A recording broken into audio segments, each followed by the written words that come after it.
샬롬. 오늘도 큐티의 자리에 나오신 여러분들 한 분 한 분을 주님의 이름으로 환영하고 축복합니다. 오늘 우리가 함께 살펴볼 큐티의 제목은 함께 나라를 세운 용사들입니다. 오늘 우리에게 주신 하나님의 말씀은 사무엘하 23장 39절의 말씀입니다. 함께 읽겠습니다. 햇사람 우리아라 이상 총수가 37명이었더라. 아멘. 네, 오늘도 묵상에 들어가기 앞서서 성경 속에 어떠한 이야기들이 그리고 어떠한 배경들이 있는지 한번 먼저 살펴보도록 하겠습니다. 우리 성경 해설을 함께 읽어보겠습니다. 오늘 등장하는 것은 다윗입니다. 다윗을 도와서 하나님의 나라를 세워갔던 용사들을 오늘 본문은 소개하고 있는데요. 다윗 곁에는 가장 출중한 30인의 용사 이외에도 다양한 지파와 지역에 속한 많은 용사들이 있었습니다. 오늘 말씀 28절에서 23절 말씀을 보면 목숨을 걸고 예루살렘의 우물물을 떠왔던 그 세 용사들 중에 두 명이었던 아비새와 브나야에 관한 이야기입니다. 아비새는 창을 들고 혼자서 300명을 죽일 만큼 아주 용맹스러운 장군이었습니다. 그리고 브나야에 관한 일화들은 한두 가지가 아닙니다. 그는 모압 최고의 군인인 2명을 죽였고 눈 내리는 날에 구덩이에 빠진 사자를 맨손으로 때려잡기도 했으며 그리고 작은 막대기 하나만 들고도 창을 든 이집트의 거인을 죽이기도 했습니다. 성경에서는 오직 자기 하나님을 아는 백성은 강하여 용맹을 떨치리라 라고 말합니다. 이들의 용감함이 빛을 발하는 큰 이유는 하나님께서 기름 부으신 권위자에 대해서 온전히 헌신할 수 있는 겸손함을 가지고 있었기 때문입니다. 그리고 이어서 24절과 39절까지는 앞에서 나온 용사들에는 들지는 않았지만 다윗의 왕국을 세우는 데에 공헌했던 뛰어난 31인의 명단이 소개되고 있습니다. 이들의 무용담과 공로는 지명관계상 성경에 다 들어있지는 않습니다. 하지만 하나님은 그들의 이름을 기록하심으로 그들의 헌신을 하나도 잊지 않으셨음을 보여주고 계십니다. 한편 이 31명의 명단에는 아사엘이나 우리아 같은 장군이 있는가 하면 다윗에게 점령당한 왕국이었던 마아가와 소바, 암몬 출신의 이방인들도 들어있었습니다. 이것은 다윗의 왕국이 신분이나 혈통과 관계없이 자기 역할을 충실하게 감당했던 사람들에 의해서 세워졌다는 점을 분명하게 보여주고 있습니다. 오늘 말씀에 등장하는 다윗과 함께 블레셋과 싸웠던 용사들은 자신의 모든 것을 바쳐서 다윗과 함께 믿음의 경주를 한 사람들입니다. 참으로 영광된 이름들임을 알 수 있습니다. 예수님께서 말씀하신 달란트 비유에서 나오는 것과 같이 우리의 주인 되시는 하나님께서 우리의 믿음의 삶을 추수할 때가 올 때 어떤 이들은 영광된 이름으로 기록될 것이고 오늘 말씀처럼 그리고 또 어떤 이들은 부끄러운 이름으로 기록될 것입니다.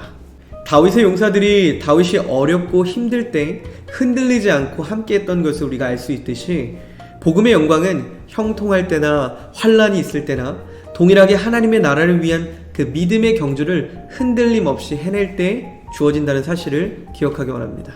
그래서 오늘 나에게 주어진 그 하나님의 나라의 일들을 믿음으로 감당하고 영광된 이름을 남기는 그런 여러분들, 그런 믿음의 사람들이 되기를 소망합니다. 오늘 성경에서 다윗은 자신이 대수롭지 않게 한 말로 인해서 자칫하면 자신의 용사들을 잃을 뻔한 일을 당하게 됩니다. 그게 무슨 말이었냐면 자신의 고향인 베들레헴의 물을 한번 먹어보고 싶다는 말을 듣고 그의 세 용사가 블레셋 사람들의 진영에 목숨을 걸고 들어가서 물을 떠오는 일을 행하게 됩니다.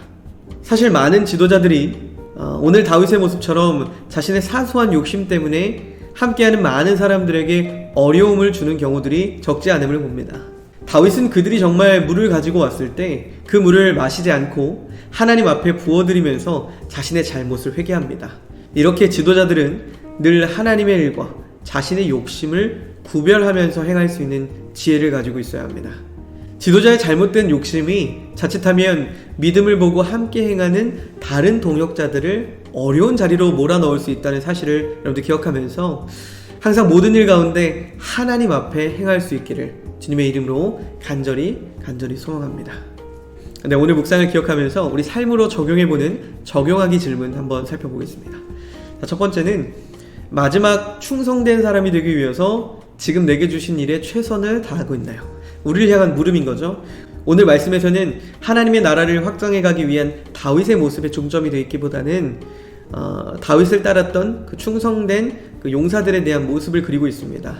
오늘 우리도 이런 용사들처럼 충성된 삶을 살아가고 있는지, 최선을 다해 살아가고 있는지 한번 돌아볼 수 있는 그런 질문인 것 같고요. 두 번째는 나의 욕심이 다른 사람들을 힘들게 한 일은 없는가? 이 모습은 다윗의 모습을 통해서 우리의 모습을 비교해보는, 다시 한번 더 되돌아보는 그런 질문인 것 같습니다. 우리의 욕심이, 나의 욕심이 때로는 내 주변에 있는 사람들을 힘들게 하진 않았는지, 그리고 내 욕심과 하나님의 일을 잘 구별하면서 살아가고 있는지 돌아보는 시간이 되길 원합니다. 네, 오늘은 두 가지 질문 중에서 저는 이런 질문을 한번 던져보고 싶은데요. 그렇다면 하나님의 나라를 확장해 가려면 우리는 어떤 노력을 해야 할까요? 네, 근본적인 질문이죠. 자, 한번 보내보겠습니다. 자, 말씀을 기다려보고 있습니다. 네, 결과가 도착했는데요. 함께 확인해 보겠습니다. 확인하기. 네, 주신 말씀은 마태복음 28장 19절의 말씀입니다. 함께 읽어보겠습니다. 그러므로 너희는 가서 모든 민족을 제자로 삼아 아버지와 아들과 성령의 이름으로 세례를 베풀고. 아멘. 네, 저희가 질문을 이렇게 던져봤죠. 하나님의 나라를 확장해 가려면 우리는 어떤 노력을 해야 될까요? 생명의 말씀을 한번 읽어보겠습니다. 하나님의 나라를 확장하기 위해서는 먼저 성장과 부흥을 가져다 주시는 분이 하나님이시라는 사실을 인식해야 합니다.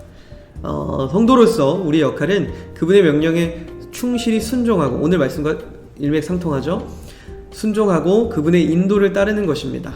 우리는 그리스도의 사랑을 나누고 거룩하고 모범적인 삶을 살아가며 세상의 빛이 됨으로써 복음을 전파하기 위해 노력할 수 있습니다. 그리고 또한 기도에 적극적으로 참여하여서 잃어버린 자들을 위해서 중보하고 하나님의 말씀이 선포될 수 있도록 문을 열어달라고 하나님께 간구할 수 있어야 합니다. 그리고 미전도 종족, 그러니까 하나님을 모르는 이들에게 구원의 메시지를 전하기 위해서 헌신하는 선교단체와 사역을 지원할 수 있습니다. 이 말은 우리가 지원을 하라는 의미일 수도 있지만 선교단체와 선교사님들을 위해서 중보하며 기도하라는 의미도 될 수 있겠죠. 궁극적으로 부흥을 주시는 분은 하나님이시며 우리의 책임은 하나님이 주신 교회를 신실하고 순종적인 청지기가 되는 것입니다. 하나님의 주권을 신뢰하고 그분의 인도를 구하면서 이 땅에서 하나님의 왕국을 확장하기 위해 노력합시다. 오늘 말씀의 주제는 사실 하나님의 나라입니다. 그런데 하나님의 나라를 이루어가기 위해서 노력했던 성경 속의 인물들의 모습을 우리가 한번 살펴보고 싶어서 오늘 본문을 다뤄왔는데요. 그들의 모습을 보면 다윗이 위기에 처해 있거나 그리고 잘 돼가는 형통할 때나 언제든지 어느 때든지 충성을 다했다는 겁니다. 우리가 이 말씀을 통해서 우리 삶에 적용할 수 있어야 하는 것은 우리의 삶이 형통할 때나 그리고 우리의 삶이 어려움 속에 있을 때 어느 때든지 우리는 하나님께 끝까지 한결같이 충성을 다할 수 있어야 한다는 겁니다. 그리고 또 한 가지, 오늘 우리가 질문을 던져보았을 때 나온 답변처럼 우리가 오늘 하루를 시작할 때 하나님 앞에 이렇게 기도하며 시작했으면 좋겠습니다. 하나님, 오늘 하루를 살아가면서 정말 저에게 많은 일들이 일어날 텐데 내가 어려움이 있을 때나 내가 형통할 때나 언제든지 충성되게 하나님께 순종할 수 있는 믿음을 허락하여 주시옵소서. 그래서 하나님의 나라가 이 땅 가운데 온전히 확장되어지고 이 땅이 하나님을 아는 복음으로 그리고 믿음으로 충만케 하여 주시옵소서. 여러분들 이렇게 기도하며 나아가는 그런 하루가 될 수 있기를 주님의 이름으로 간절히 기도합니다. 이제 다 함께 오늘 묵상을 결단하면서 하나님 앞에 기도를 올려드림으로 오늘 큐티를 마치도록 하겠습니다. 사랑의 하나님, 이 세상에 기억되는 이름이 아니라 하나님 앞에 기억되는 사람이 되게 해주세요. 예수님의 이름으로 기도합니다. 아멘.